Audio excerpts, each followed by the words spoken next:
Am I the a-hole because I, 32 female, refused to put my boyfriend, 33 male, on my life insurance and left my ex, 33 male, on it? Plus update. Original post. I, 32 female, have an ex, 33 male, and we have 2 children, 10 female and 9 male.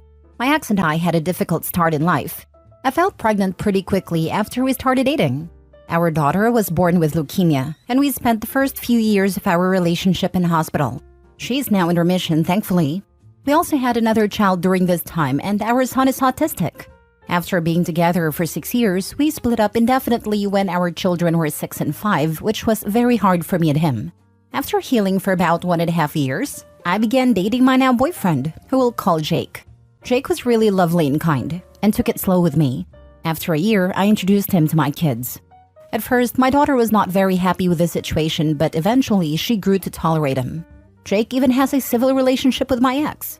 Eventually, Jake moved in with my children and I, has been living with us for about 2 months now. When my daughter was born with leukemia, my ex and I had decided to both get separate life insurance just in case anything happened to us. When we originally got them, we decided that we would be each other's trustee. It also would receive 30% of the insurance and the rest would go on our child/children.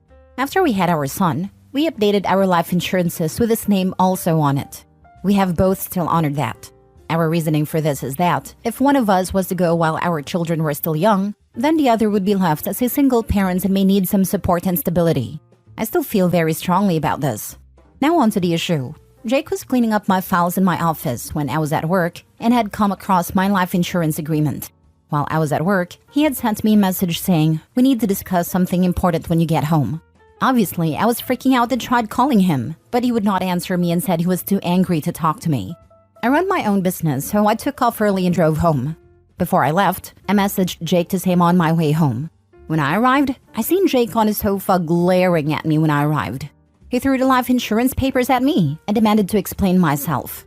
I picked them up and asked what the problem was. He began to scream at me and said, "Why is your ex on your insurance and I'm not?" I explained to him my reasons above and he scoffed and said, "Well, you both make so much money now, you don't need to support one another." I was extremely angry at this and told him that it was not his business who I put in my life insurance. The money is mainly for my children and ex, and it will stay that way. Jake replied, "Well, I put so much work into this relationship, and I'm not going to get anything from it. No normal man would want a woman with 2 children who has issues." I saw red. I kicked him out and told him we were done. My children will always come first, and I will never let anyone get in the way of that. Jake packed his bags and left. While he was packing, he shouted at me that I never really got over my ex and we still love each other, blah blah blah. That he knew it from the start, and I'm such an a-hole for not putting him on my life insurance. So Reddit, I have to ask, am I the a-hole? Edit. I should have added that this did happen a few weeks ago. I haven't seen him since then, but constantly receiving messages from him and calls. Now for the top comments before reading the update. Gonna say not the a-hole, but also have to ask, has this situation come up before? Not the life insurance specifically, just him bringing up residual feelings for your ex, or a fear of getting uprooted and losing not just a partner, but at this point an entire family? The situation has never come up before. He does have his own children who are lovely. Him and his ex split because of insecurities on Jake's part. He constantly accused her of cheating and it tired her out. He has been cheated on before by a previous ex. I have tried telling him to get into therapy, but he refuses to go. He constantly compares himself to my ex and complaining I'm not over him. He says things like, "Oh, your ex is always around. Your ex didn't do this for you like I have. Your ex is better looking than me." My ex is around for our children and is a very active father. He was always there for me to help in the house, but since I've been with Jake, he only came around when it was about the children. I'm sorry you're in the situation you're in. Jake has to fix himself before he's ready for a relationship. And it sounds like you gave him stepping stones to do that, but he doesn't want to walk down the path. I hope everything works out for you, but you're definitely not the a-hole here. Not the a-hole. And his "I put so much into the relationship and get nothing out of it" when talking life insurance is alarming. I mean, we've seen enough forensic files to know what he meant. You dodged a heck of a bullet with that guy. The reality is, if you have primary custody after a divorce and pass away, most courts would grant a surviving parent custody. You did the right thing by ensuring your kids are still taken care of if that unfortunate event happens, especially since one child had health issues and the other has special needs. All the better that it at least sounds like you and your ex are able to co-parent. I can't possibly imagine that if something happened to you, Jake could have the kid's best interests at heart, and especially after his very telling reaction about the life insurance policy. Opie dodged a nuclear missile with the red flags Jake was waving around. I like how he was helpfully cleaning up her office and just happened upon her life insurance papers. Now for the mini update. So before I start with a little update, I want to say thank you for all the comments. I'm going to go through them all and try to reply even though it's a lot. I just want to address a few things. This did happen a few weeks ago and I did post in another group, but unfortunately got no advice on that subreddit. I'd left it for a few weeks before my ex suggested this one, because his words are, maybe these internet strangers would make you see sense and stop you thinking you're an a-hole. Also, could help you to see you shouldn't get back with Jake. Just wanted to clear that bit up. Firstly, I should have probably added this in the post. My ex and I are definitely not getting back together. We are very good friends, as I am with his husband. My ex always thought he was gay, but he is not from the UK and his parents would disapprove, which they have done so and cut ties with him. I was upset to start with, but loved them both dearly. I was even best woman at their wedding. So yes, I definitely am over my ex. My ex, his husband and I are currently having a lovely glass of wine and discussing the issues around Jake. For the people saying it's not right that I have my ex on my life insurance, let me just explain my point of view. Our son is autistic, so has a lot of issues around his autism. Our daughter, due to chemotherapy, is deaf in one ear and is currently in a wheelchair and has multiple appointments. I am very wealthy and my ex-partner is not. We opted to do private care to get the best for our children. I'm leaving him some money for our children and to help him and his husband financially if anything was to happen to me. I 10,000% trust my ex with our kids' money. My children will inherit all my properties and money. I do have a will, so everything in that sense is sorted. They have trust funds and never need to worry about their future. My life insurance is all my ex gets money from, and a few thousand from my own personal money, as does his husband. Now on to Jake. Currently, my ex, his husband and I are packing up Jake's things and they are going to take it to his parents' house. I informed his parents that Jake and I are no longer together and that we will drop off his stuff at their house. They were sad and wished me well as I did them. Jake continually called me and texted me, which I have ignored these past few weeks, and I ignored him. He has been pleading to me about taking him back and how much he loves me and my kids.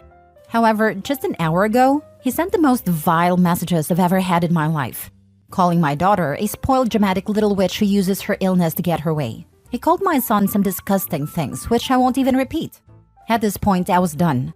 I messaged him one final message, saying that if he continued to try reaching out to me, I will be filing for a protection order against him, and blocked him on all platforms. Also, I screenshotted the last message he sent and forwarded it to his ex and his family. I am very aware that it is petty, but I do not care. No one gets away with saying that about my children. I really think I will take a break from dating for a while, and concentrate on me and my little family, which includes the father of my children and his husband. I'm so upset that there were red flags there that I just chose to ignore, or was really oblivious to. Little edit. I know I said I wouldn't post what he said, but screw it. He's a horrible human, and I've had a few glasses of wine. Lol. He called my daughter a cripple and called my son a retarded freak. So he can so screw himself. I'm probably just gonna leave this post now. Time to heal and focus on my beautiful kids. Thank you so much for all the comments and advice. I hope you are all blessed, and I appreciate everyone's opinions, advice, and support. I will definitely be taking a lot of points into my heart. Thank you. Last story. Am I the a-hole for calling my wife fat? Original post. I, 34 male, work in a physically demanding field. Myself and my coworkers are all fit people, without a lot of body type variety. My wife, 32 female, is fat. The thing is, she's always been fat. The whole time I've known her. We dated when she was fat, we got married when she was fat. She knows she's fat. She's fat and she's beautiful. I'm happy if she loses weight and I'm happy if she stays where she is. I think she's the most beautiful woman in the world as is. One of my coworkers, Julia, 28 female, started complaining that she's too fat to be loved, and fat people don't get to be loved. Julia isn't fat. She's maybe 120 pounds. She works out 5 times a week and barely ever eats. I told her that wasn't true and that my wife was fat. She got really red in the face and started telling me I wasn't allowed to call my wife fat, that I was insulting her and that my wife was beautiful and curvy. Carol doesn't like being called curvy. She thinks it's a label used to avoid calling people fat because it's a dirty word to most people. I told Julia as much, and she started threatening to tell my wife I called her fat. She pulled up her Instagram and told me she was messaging Carol that I was being mean. I beat her to the punch and called my wife, put her on speaker, and asked if she was curvy or fat. Carol laughed and said, "I hate that curvy nonsense. Fat and beautiful, baby." I thanked her, told her I loved her, and hung up. As soon as I hit end, Julia went mental. She started screaming that I was abusing my wife. When I asked how, she said I was clearly brainwashing her into accepting the term fat, to try to keep her complacent and from getting away from me. That no woman in her right mind could be okay with her husband calling them fat. I showed her a picture of my wife in a shirt that had BBW on it. She bought it for herself, by the way. She stormed off and hasn't spoken to me since. Now, I just walked in today to an email from HR requesting a meeting with me. I don't think it's a big deal. I have my wife's blog for fat positivity, the shirt, and can easily call her for proof. But now, things are frigid at work. And Julia constantly gives me dirty looks when we were in the same room. She ignores me otherwise. So I'm just over here scratching my head. Am I the a-hole for calling my wife fat? Now for the top comments before reading the update. The difference between your wife and Julia is that your wife loves herself. Julia can't even pretend to. Not the a-hole. Yep, the HR thing is wild. Imagine fishing for validation from a man, your married coworker, going off on him for loving his wife, threatening to DM her, and then reporting him to HR. Not the a-hole. If anything, Julia may be upset because she can't blame her insecurities on this idea of being fat. Or she uses this idea of body positivity to push others into expressing fat phobia she internalizes. Ding ding ding. The wildest thing is, Julia was fishing for validation from a married man, and then went off the deep end quickly. Julia is controlling, emotionally labile and passive-aggressive. Avoid and ignore as much as possible, OP. For reals, Julia was definitely fishing for compliments by calling herself fat, hoping the OP will confide about how his wife is fat and how he hates it. But she wasn't expecting OP to have a healthy marriage to a confident woman. Not the a-hole and your wife sounds awesome. Julia should get a better hobby because she sucks at fishing. My wife is the light of my life. She makes me smile every day and she's the reason I wake up in the morning. Thank you. But this is exactly why people stay so guarded at work these days. I'm 40, and when I first started working, the office culture was always work hard, play hard. And many coworkers were my friends. We'd go to the bar after work and things like that. About 5 years ago, I got written up for talking about how bad my neighbor I had just moved into was, and that I didn't feel safe walking alone at night and definitely wouldn't recommend a woman walking alone. I got written up because a coworker overheard this conversation and wasn't comfortable with the implied topic of rape. That's all it takes. No further action was taken, but I still have that hanging over my head. I know it's on record. I know there is an anonymous woman that is actively avoiding me pretending to have trauma. I am polite and professional with coworkers now, and they don't even know where I live anymore and nothing about my personal life. OP here did nothing wrong, but he did make a coworker uncomfortable. That's enough these days. It doesn't matter if that person has justification to be uncomfortable. They can claim in and then make it a problem for their employer by claiming hostile work environment and so on. Even unjustified, it's time and expense and risk for a company. So that is the way it is today. And now I work fully remote, and companies no longer get my enthusiasm, and my coworkers do not get anything more than professionalism from me. I had a slightly different, yet very similar, experience. I didn't imply anything, because I didn't say anything like any of what was later related by this woman. It simply didn't occur. Lots of people were right there, thank goodness. When I was approached about it, I offered reassurance that I wasn't even talking about any such thing. I was then told that I hadn't actually done anything wrong, but it was still a problem because the other person felt upset by what they thought they overheard me say. I've been working in an office for about 3 years and never had an office job. I knew from the jump to keep my mouth closed. Be nice, but don't do a lot of talking. I'm 6'3" black man. I don't know anything I say misconstrued. I work with mainly women and they all say I am the quiet one. Nice women, but they talk about some stuff sometimes not appropriate for work. Edit/update. So I met with HR at 4 today. Apparently, multiple coworkers who had overheard the conversation stopped by HR through the day to give their side and weigh in. I wasn't in trouble, they just wanted my side of things. It checked out with what everyone else has said too. I still don't know which of my crew stopped by, but I owe them my life. I offered to show my wife's blog, and our rep, who is a really nice girl, told me that if it didn't affect my work, it was irrelevant. The story had been corroborated enough by others. HR reiterated a lot of what y'all said. Even though Julia initiated a conversation, I shouldn't have jumped in. It was less of a scolding and more of a request to keep my nose out of other people's business. I'm sad because I thought Julia and I were friends. We talked about our mental health struggles, the hardships of the field we're in, and heavy things like that. Won't be having those conversations any further.